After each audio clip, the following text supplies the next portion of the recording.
Hello, welcome back. This is Jane Miller. And in this section, we want to talk a little bit more about self-image. Now, in the workbook, we did a lot of talk about Maxwell Maltz and his book, Psycho-Cybernetics.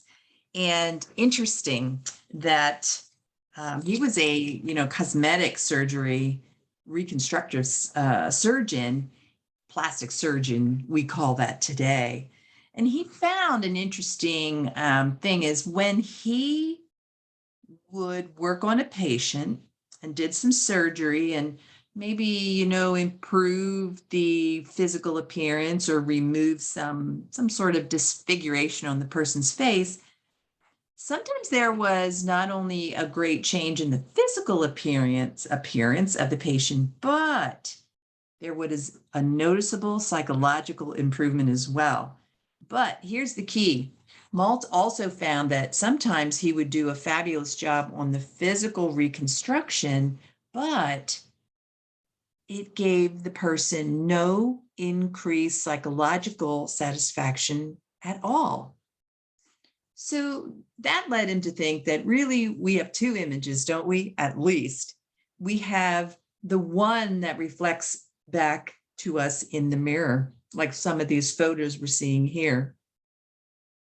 And then we have the one that we hold in our mind.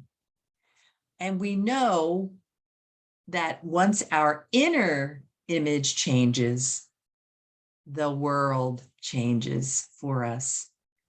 And Williams James said this too. He said back in the 1900s, the greatest discovery of my generation is that human beings can alter their lives by altering their attitude of mind. Wow. So do some work on this in the workbook and do the activities that we've laid out for you.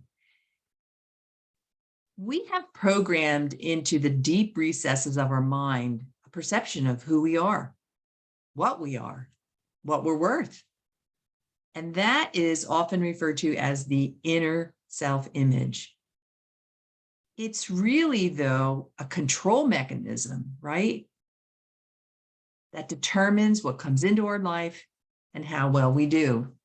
And do take some time to check out Maxwell Maltz's book, Psycho-Cybernetics, because I dig more into that in the workbook. When we set a certain image out there and we move toward it, everything's going to get in our way, right? It's why we say that rockets fail themselves to the moon, their way to the moon. As they set off, they get off course. Course correction is needed. Get off course. Course correction is needed. And the reason they can course correct is they have that particular location, destination in mind. And we can do the same with our self-image. So yeah, we have the outer image, that which we project to the world, the way we talk and the way we walk and the way we dress. And our results are always a reflection of what's going on the inside. And that's what we want to work on here. And that's why it's so important to work on self-image. Look at some of the illustrations here. Look at the little boy there that has the inner feelings of being stupid or dumb or bad. But then there's the little boy who feels he is Superman. What is reflected from the inside shows our results. So what about then, let's say our perception of the perfect image? When we talk about being that mirror of Jesus Christ, because that's the image of perfection that we want, right? And that's the perception we want put in our consciousness and our subconscious. And the more we move in that direction of that image, the more our life improves, the more the lives of others around us improve.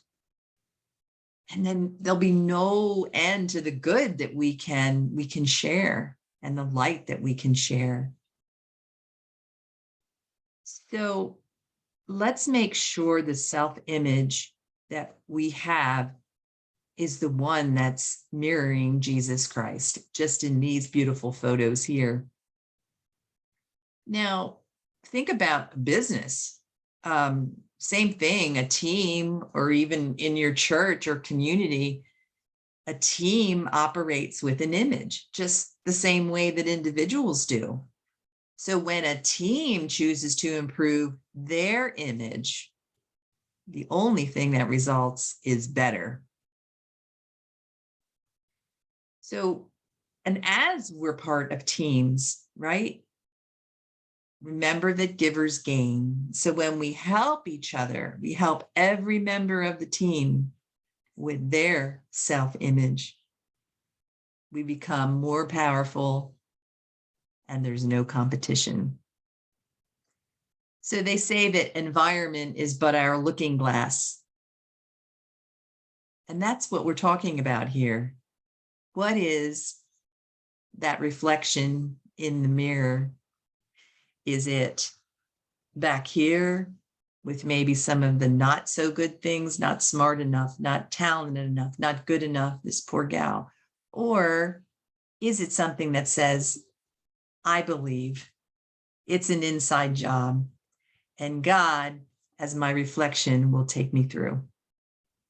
So thanks for listening in today again, and think about the self-image, and think about what Dr. Maxwell Maltz talked about, that we will fail our way to where we're going because we need to, of course, correct. But if we have that image front and center, if we have the Jesus image that we want to replicate and be like, and show those characteristics and be those characteristics, success will be ours.